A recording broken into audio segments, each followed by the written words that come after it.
তো welcome to the channel, সকলকে চ্যানেলে স্বাগতম।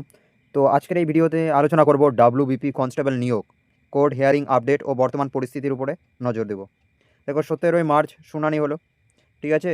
নিয়োগ প্রক্রিয়া সম্ভাব্য প্রভাবের একটি পূর্ণাঙ্গ বিশ্লেষণ এটি, ঠিক আছে। তো এক নজরে মূল বিষয়বস্তু দেখে নেব, সামারি। সেটা হচ্ছে শুনানি, অগ্রগতি কি। বিচারপতি সরকারি হাসপাতালের মেডিকেল সার্টিফিকেট গুরুত্ব সহকারে বিবেচনা করেছেন। কেসটি একটি অত্যন্ত গুরুত্বপূর্ণ পর্যায়ে পৌঁছে গেছে কিন্তু। মূল দাবি কি? পিটিশনারদের মূল দাবি হলো ফিজিক্যাল মেজারমেন্ট, পিএমটি এর রিমেজারমেন্ট বা পুনরায় মাপযোগ করা, ঠিক আছে। এটা পিটিশনারদের দাবি এটা কিন্তু।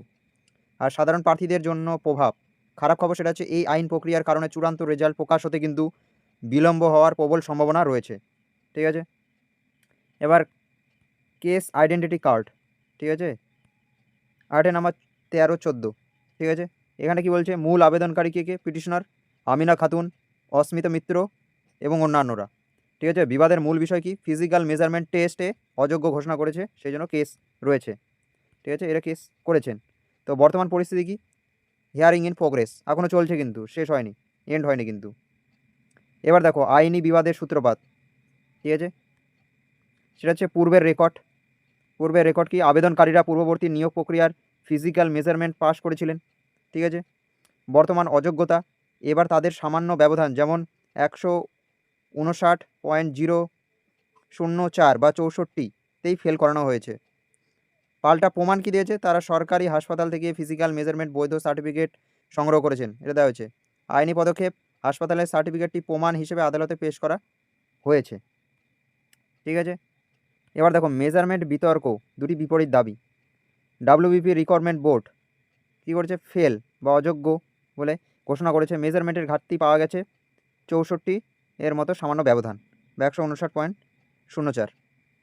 এবার সরকার হাসপাতালে মেডিকেল বোর্ড কি পাসযোগ্য করেছে কিন্তু, সেখানে সরকারি চিকিৎসকের দ্বারা প্রামাণ্য ফিজিক্যাল মেজারমেন্ট সার্টিফিকেট রয়েছে। তো এটার দুইটার দ্বন্দ্ব চলছে।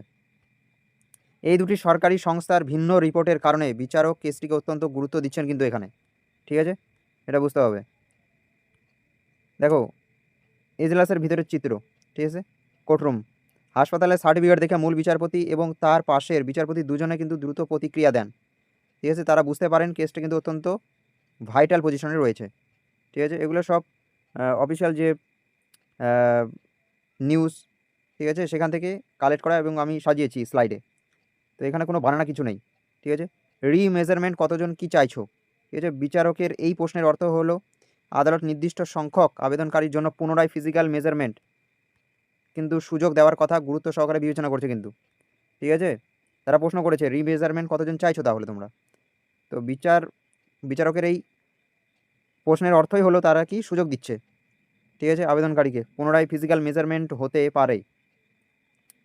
এবার দেখো বর্তমানের যে অচল অবস্থা, রিমেজারমেন্টের দাবি, সম্পূর্ণ নিয়োগ প্রক্রিয়া, ডাব্লিউপি রিক্রুটমেন্ট প্রসেস, কোর্টের কেস স্থগিতাদেশ, রিমেজারমেন্ট একটা চাবি, ঠিক আছে। সেটা করলে হয়তো তালাটা খুলতে পারে, যেটা হোল্ড রয়েছে, লিগ্যাল হোল্ড।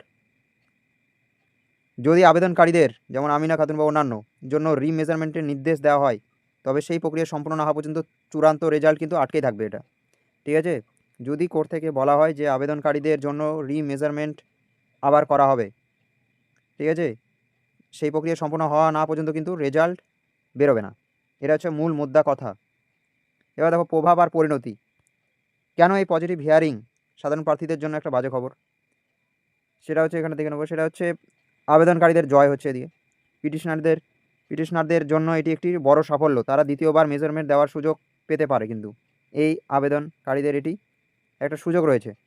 আর এখানটা দেখে দেবো যে রেজাল্টের বিলম্ব, যতক্ষণ না পিটিশনারদের রিমেজারমেন্ট শেষ হচ্ছে, কোর্ট চূড়ান্ত ছাড়পত্র দিচ্ছে, ডাব্লিউবিপি কনস্টেবল চূড়ান্ত রেজাল্ট কিন্তু ততদিন আটকে থাকবে। তো এই ছিল টোটাল সামারি আজকের যে ডাব্লিউবিবিপির যে কোর্ট শুনানি হলো সেটার। তো আশা করি এই ভিডিওটির মাধ্যমে অনেকেই বুঝতে পেরেছো যে কোন দিকে যাচ্ছে, কি হতে যাচ্ছে। তো ভিডিওটি ভালো লাগলে লাইক করো, শেয়ার কমেন্ট করো, শেয়ারও করো যারা যারা ডাব্লিউবিপি দিয়েছে এবং জানে না কি হতে যাচ্ছে। আর তোমাদের মতবাদ কমেন্ট বক্সে জানাও। ভিডিওটি ভালো লাগলে লাইক করো, চ্যানেলে নতুন হলে সাবস্ক্রাইব করো। তো thank you for watching, thank you. আর নতুন নতুন কিন্তু আপডেট আসতে থাকবে, চ্যানেলটিকে সাবস্ক্রাইব করে রেখো। Thank you.